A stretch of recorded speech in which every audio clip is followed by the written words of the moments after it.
Hi hello నమస్తే, welcome to Majors IAS academy. మీకు తెలుసు, త్వరలో మనకి విడుదలవుతున్నటువంటి ఈఓ సిడిపిఓ ఉద్యోగాలు, ముఖ్యంగా ఆంధ్రప్రదేశ్లో విడుదల కానున్నటువంటి గ్రేడ్ 1 సూపర్వైజర్స్ అండ్ జూనైల్ సూపర్వైజర్స్కి అసలు ఎటువంటి మైండ్ సెట్ ఉంటే వాళ్ళు విజేతలుగా నిలుస్తారు అనేటువంటి విషయాన్ని ఈరోజు మనం తెలుసుకుందాం. కారణం ఏంటంటే, విజేతలు అనేటువంటి వాళ్ళు ఎక్కడి నుంచో పుట్టుకురారు. ఎవరైతే ఈరోజు మీరు ప్రిపరేషన్ కొనసాగిస్తున్నారో, అభ్యర్థులు ఉన్నారో, వాళ్ళలోంచే విజేతలు పుట్టుకొని వస్తారు. వాళ్ళు విజేతగా మారేంత వరకు కూడా తాము విజేత అనేటువంటి విషయాన్ని కూడా వాళ్ళు రిలీజ్ కాలేరు చాలా సందర్భాల్లో. కాబట్టి వీళ్ళ యొక్క మైండ్ సెట్ అంటే ఈ మొత్తం కాంపిటేటివ్ ఎగ్జామ్స్ ప్రస్థానంలో, అదేవిధంగా అనేక మంది అభ్యర్థులను విజేతలుగా మార్చినటువంటి ఎక్స్పీరియన్స్తో వాళ్ళ మైండ్ సెట్ని అబ్జర్వ్ చేసి ఈ పాయింట్స్ మీకు ఇస్తున్నానండి. సో వీళ్ళ మైండ్ సెట్ అనేటువంటిది ఏ విధంగా ఉంటుంది అనేటువంటిది మీరు తెలుసుకున్నట్లయితే, అదేవిధంగా మీరు కూడా ప్రయత్నించడం వలన, అలాంటి అలవాట్లు చేసుకోవడం వలన మీరు కూడా విజేతలుగా మారచ్చు. ముఖ్యంగా ఇప్పుడు ఆగస్టు 15న మనకి గ్రేడ్ 1 సూపర్వైజర్స్ నోటిఫికేషన్ వస్తుంది. వేకెన్సీస్ ఎన్ని ఉన్నాయి అంటే 29 గ్రేడ్ 1 సూపర్వైజర్లు, 11 జువనైల్ సూపర్వైజర్లు కలిపి 40 ఉన్నాయండి. ఇప్పుడు ఇక్కడే మనకు మైండ్ సెట్ అనేటువంటిది బయటపడుతుంది. ఈ వేకెన్సీస్ చూసిన వెంటనే అభ్యర్థులు 2 రకాలుగా స్పందిస్తారు. అబ్బా, 40 వేకెన్సీసేనా, 29 వేకెన్సీసేనా, మన వల్ల కాదులే అంటే మీరు ఎగ్జామ్స్ రాసి విఫలం అవ్వాల్సినటువంటి అవసరం లేదు, మీరు ముందుగానే డిసైడ్ అయిపోయారు అనమాట. ఇది నా వల్ల కాదు, మీకు మీరే డిసైడ్ అయిపోయారు. నేను అందుకే ఇందాక ఒక మాట అన్నాను, అభ్యర్థులు విజేతలు అయ్యేంత వరకు కూడా వాళ్ళు విజేతలు అవుతారనేటువంటి విషయాన్ని వాళ్ళు కూడా గమనించలేరు అని. కాబట్టి మీకు తెలియదు, మీలో ఉన్నటువంటి శక్తి మీకు తెలియదు. కాబట్టి ఇందులో 2 రకాల మైండ్ సెట్లు ఉంటాయి. కేవలం 29 వేకెన్సీస్ 11 వేకెన్సీస్ ఉన్నాయి కాబట్టి ప్రిపరేషన్ వద్దు అనుకునేటువంటి వాళ్ళు ఒక కేటగిరీ ఉంటారు. వీళ్ళు అధిక శాతం మంది ఉంటారండి. కానీ కొంతమంది మైండ్ సెట్ ఎలా ఉంటుందంటే, 100 వేకెన్సీసు, 240 వేకెన్సీసు, 50 వేకెన్సీస్ నేను ఏం చేసుకుంటానో, నాకు కావాల్సింది ఒకటే ఉద్యోగం కదా అనేటువంటి మైండ్ సెట్ ఉంటుందండి. అంటే అటెంప్ట్ చేస్తాను, ఒక వేకెన్సీ ఉన్నా సరే ఆ ఉద్యోగం నాకే వస్తుంది అనేటువంటి మైండ్ సెట్లో కొంతమంది ఉంటారండి. వాళ్ళు సెలెక్ట్ అవుతారు. అయితే మీరు చెప్పచ్చు, సార్ ఇక్కడ ఉన్నటువంటి వేకెన్సీస్ 40 కాబట్టి 40 మంది కంటే ఎక్కువ సెలెక్ట్ కాలేరు కదా అంటే, మీకు ముందుగానే చెప్పాను, 243 సిడిపిఓ ఉద్యోగాలు ఏదైతే ఉన్నాయో, ఈ ఉద్యోగాలు అనేటువంటివి ఖచ్చితంగా వస్తుంది నోటిఫికేషను, కానీ డిలే అనేటువంటిది ఒక హైడ్రామా నడుస్తుంది అని చెప్పేసి మీకు చెప్పాను. ఇక్కడ ఎవరైతే అటెంప్ట్ ఇచ్చి వాళ్ళలో ఉన్నటువంటి లోపాలు అనేటువంటివి గుర్తిస్తారో, అంటే మీ లోపాలు ఎప్పుడు బయటపడతాయి అంటే, ప్రిపరేషన్లో మీరు ఒక అటెంప్ట్ ఇచ్చినప్పుడు మీకు స్వాట్ అనాలిసిస్ అనేటువంటిది సాధ్యమవుతుంది. ఆ స్వాట్ అనాలిసిస్ ఏంటి అంటే, ఇక్కడ స్ట్రెంగ్స్ ఉంటాయి, ఇక్కడ వీక్నెసెస్ ఉంటాయి, ఇక్కడ ఆపర్చునిటీస్ ఉంటాయి, ఇక్కడ థ్రెట్స్ ఉంటాయి. మరి ఈ స్వాట్ అనాలిసిస్ మీరు చెయ్యాలి అంటే మీరు ఒకసారి ఎగ్జామ్ రాయవలసి ఉంటుంది. సో ఇక్కడ 2 రకాలైనటువంటి ఉపయోగాలండి. ఇప్పుడు ఆగస్టు 15 వచ్చేటువంటి నోటిఫికేషను, మీరు ఖచ్చితంగా జాబ్ సాధించాలి అనేటువంటి దృక్పథంతో కనుక, మైండ్ సెట్తో కనుక మీరు చేసినట్లయితే, లక్కీగా మీకు ఈ 40 మందిలో ఒకరిగా మీకు ఉద్యోగం వస్తుంది. ఒకవేళ లేకపోతే కనుక ఎక్స్పీరియన్స్ మిగిలిపోతుంది. ఆ ఎక్స్పీరియన్స్ ఖచ్చితంగా అప్పుడు సిడిపిఓ నోటిఫికేషన్ వచ్చినప్పుడు అప్లై చేసుకునేటువంటి వారి కన్నా ఇక్కడ అటెంప్ట్ ఇచ్చి లోపాలు తెలుసుకుని వాటిని సరిదిద్దుకుంటూ ప్రిపేర్ అయ్యేటువంటి వాళ్ళు ఎవరైతే ఉంటారో వాళ్ళు ఖచ్చితంగా సెలెక్ట్ అవుతారండి. కాబట్టి అభ్యర్థుల యొక్క మైండ్ సెట్ ఎలా ఉంటుంది అంటే, కేవలం తక్కువ వేకెన్సీస్ వచ్చినాయి కదా అని ప్రిపేర్ కాకపోవడం, ఒక వేకెన్సీ వచ్చినా సరే ప్రిపేర్ అవుతాను అనేటువంటి మైండ్ సెట్లో ఉండడం. అలాగే మిమ్మల్ని చుట్టూ ఉన్నటువంటి వాళ్ళు అనేక మంది నిరుత్సాహపరుస్తారు. సిడిపిఓ నోటిఫికేషన్ ఇంకా రాదు, మీరు ప్రిపరేషన్ చేయవద్దు అనేటువంటిది. పాపం వాళ్ళు కూడా ఒకప్పుడు ఎంతో ఆశావాదంతోనే ఉన్నారు. కానీ ఎప్పుడైతే ఈ సిడిపిఓ నోటిఫికేషన్ అనేటువంటిది ఆంధ్రప్రదేశ్లో చాలా కాలంగా రాలేదో, వాళ్ళు కొంచెం ఎమోషనల్గా ఇంబ్యాలెన్స్ అయ్యారు. ఎమోషనల్ ఇంబ్యాలెన్స్ అవ్వడం వలన వాళ్ళకి అక్కడ ఏం జరిగింది అంటే they could not continue their preparation. ఇంకా వాళ్ళకి ఎలా అయిపోయిందంటే నిరాశావాదం అనేటువంటిది పూర్తిగా ఆవరించి ఇంకా నోటిఫికేషన్ రాదు, ఇంకా ప్రిపేర్ అవ్వడం వేస్టు అనేటువంటిది, వాళ్ళు ప్రిపేర్ కావడం లేదు, మిగిలినటువంటి వాళ్ళని కూడా చెడగొడుతున్నారు. ఇటువంటి నిరాశావాదులకి యొక్క దరిదాపులకు కూడా మీరు వెళ్ళొద్దు. ఎందుకంటే మీకు చాలా, మీరందరూ ఆడవాళ్ళు కాబట్టి వంటగది అనేటువంటిది చాలా సుపరిచితమైనటువంటి ప్రాంతం. మీకు అక్కడ కూరగాయలు ఉంటాయి లేదా పళ్ళు ఉంటాయి. ఒక పండు కుళ్ళిపోయి ఉంటుంది, దాని పక్కన మంచి పళ్ళు ఉంటాయి. ఆ పండు పక్కనే, మీరు కుళ్ళిపోయిన పండు పక్కనే కనుక మంచి పండును పెట్టినట్లయితే ఏదైతే ఉంటుందో ఆ పాడైపోవడం అనేటువంటిది దీనికి కూడా సోకుతుంది. గంధపు చెక్కను తీసుకెళ్ళి దుర్గంధంలో పాడేస్తే గంధపు చెక్క కూడా దుర్గంధమే వస్తుందండి.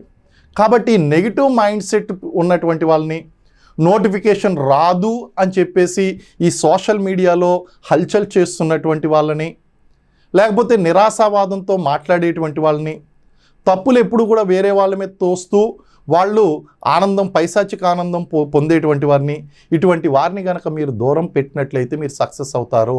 లేకపోతే అలాంటి మైండ్ సెట్ మీకు అలవాటు అవుతుంది. అయితే వాళ్ళు మొదటి నుంచి కూడా ఆ విధంగా ఉండరు. సాధారణంగా ఎవరైనా సరే జాబ్ సాధించాలి అనేటువంటి ఉద్దేశంతోనే వస్తారు. కాకపోతే ఈ ఏజ్ క్రాస్ అయిపోవడంతో కొంచెం మతి భ్రమించిన విధంగా ప్రవర్తిస్తూ ఉంటారు. అదేవిధంగా ఆ మెంటల్ బ్యాలెన్స్ అనేటువంటిది కోల్పోతారండి.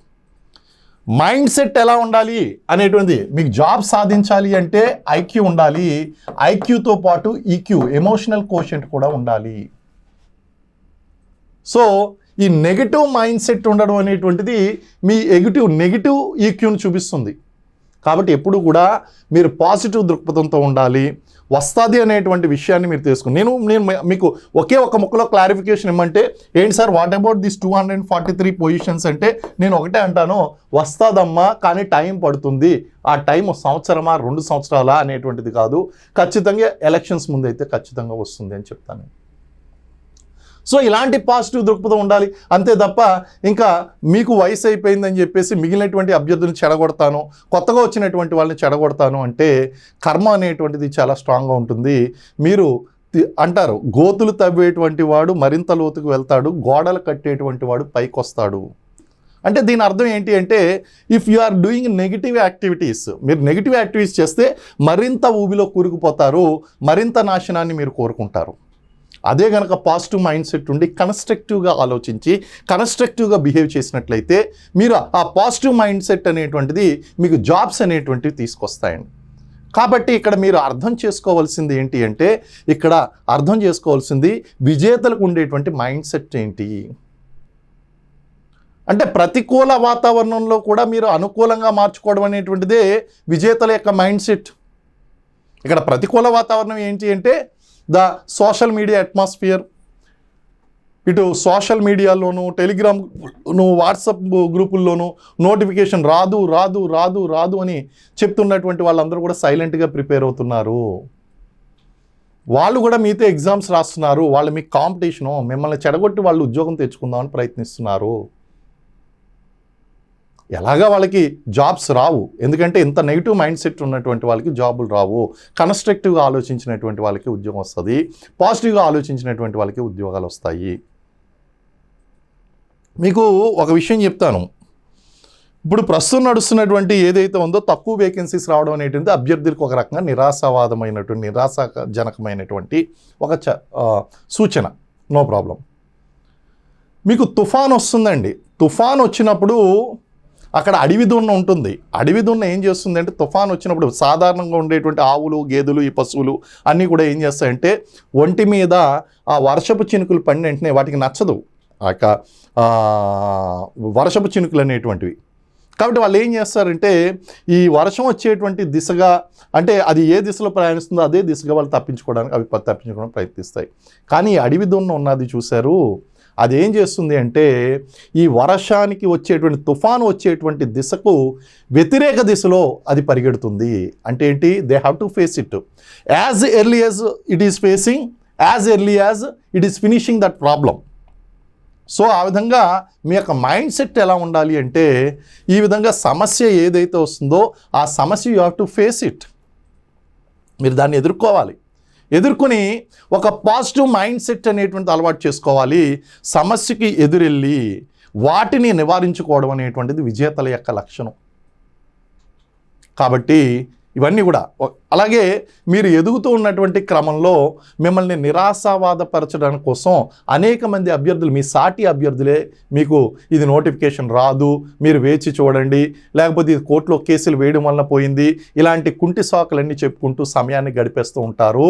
వాళ్ళ సమయం అంతా ఉదయం నుంచి సాయంత్రం దాకా ఏదన్నా పనికొచ్చే పని చేస్తారు అంటే కేవలం నిరాశావాహ దృక్పథంలో ఉంటారు.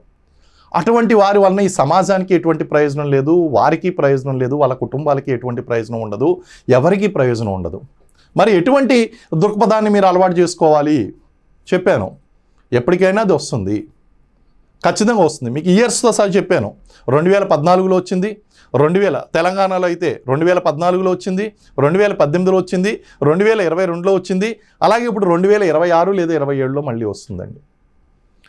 మరి ఆంధ్రప్రదేశ్లో కనుక చూస్తే ఎక్స్టెన్షన్ ఆఫీసర్ పొజిషన్స్ కనుక చూసుకున్నట్లయితే ఎక్స్టెన్షన్ ఆఫీసర్సు 2014లో రిక్రూట్మెంట్ పూర్తయింది, అలాగే 2018లో కూడా పూర్తయింది, అలాగే 2023లో కూడా పూర్తయిందండి. ఎక్స్టెన్షన్ ఆఫీసర్స్ 3 సార్లు వచ్చినాయి.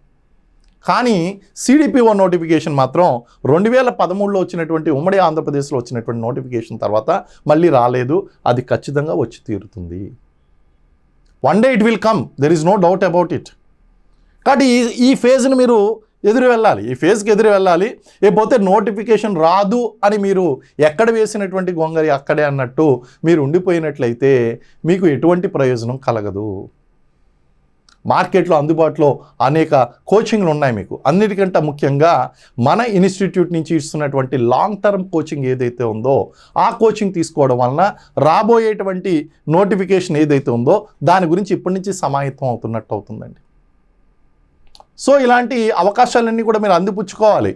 సో ఇలాంటి ఆశావాహ దృక్పథం ఉన్నటువంటి వాళ్ళే విజేతలుగా నిలుస్తారు.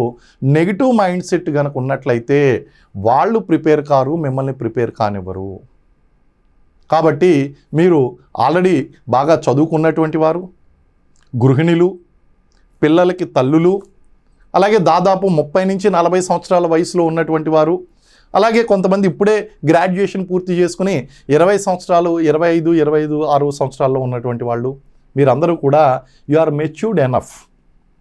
ఏది కరెక్ట్ కాదు అనేటువంటి విషయం మీకు బాగా తెలుసు. అనవసరంగా ఈ సోషల్ మీడియా ఇన్ఫ్లుయెన్సర్సు లేకపోతే వీళ్ళు చేస్తున్నటువంటి నెగిటివ్ ప్రచారాలకు అనవసరంగా విని మీరు గనక ప్రిపరేషన్ గనక దూరం చేసుకున్నట్లయితే మీ పరాజయాన్ని మీరే కొని తెచ్చుకున్నటువంటి వాళ్ళు అవుతారు. ఒక పాజిటివ్ మైండ్ సెట్ని అలవాటు చేసుకోండి. లాంగ్ టర్మ్ కోచింగ్ జాయిన్ అవ్వండి, డైలీ న్యూస్ పేపర్ చదవండి, నేను ఇచ్చినటువంటి పుస్తకాలను చదవండి, లాంగ్ టర్మ్ కోచింగ్లో జాయిన్ అవ్వండి, కాన్సెప్ట్లను బాగా అర్థం చేసుకోండి. వర్డ్ టు వర్డ్ అంటే పేపర్లను సెక్షన్లు యూనిట్లు గాను, యూనిట్లను టాపిక్లు గాను, టాపిక్లను సబ్ టాపిక్లను పాయింట్లు గాను విడగొట్టుకుని నేను చెప్పేటువంటి ప్రతి అనాలిసిస్ని కూడా జాగ్రత్తగా అర్థం చేసుకుంటే రేపొద్దున ఎగ్జామ్లో ఏ ప్రశ్న వస్తుంది, ఏ ప్రశ్న రాదు, ఏ కోణంలో అడుగుతారు, ఏ కోణంలో అడగరు అనేటువంటి విషయాన్ని మీకు అర్థం చేసుకోగలుగుతారు మీరు. ఇది విజేత యొక్క మైండ్ సెట్. మీరు గతంలో ప్రిపేర్ అయినటువంటి విజేతలందరినీ కూడా అడగండి. వాళ్ళు మన ఇన్స్టిట్యూట్ వలన ఎటువంటి ప్రయోజనాన్ని పొందారు, నా క్లాసుల వలన ఎలా ప్రయోజనం పొందారు అనేటువంటి వాళ్ళ యొక్క ఇంటర్వ్యూలో చాలా క్షుణ్ణంగా వివరించారు మీకు. కాబట్టి మీరు ఒక పాజిటివ్ మైండ్ సెట్ని అలవాటు చేసుకోండి. మీరు నా దగ్గరికి రండి, కోచింగ్లో జాయిన్ అవ్వండి. విజేతలకు అవసరమైనటువంటి లక్షణాలన్నీ మీకు అలవాటు చేస్తాను. మీకు మెంటర్షిప్ అనేటువంటిది ఇస్తాను, లాంగ్ టర్మ్ కోచింగ్ అనేటువంటిది ఇస్తాను, సబ్జెక్ట్ మీద కమాండ్ వచ్చేలా చేస్తాను, మిమ్మల్ని నేను విజేతలను చేస్తాను. ఆ సత్తా, ధైర్యం, నమ్మకం మీకుంటే కనుక ఒక్క అడుగు ముందుకేయండి, మీ చేత 100 అడుగులు ముందుకే ఇస్తాను. So that's all for today. Thank you very much and wish you all the best. జై హింద్.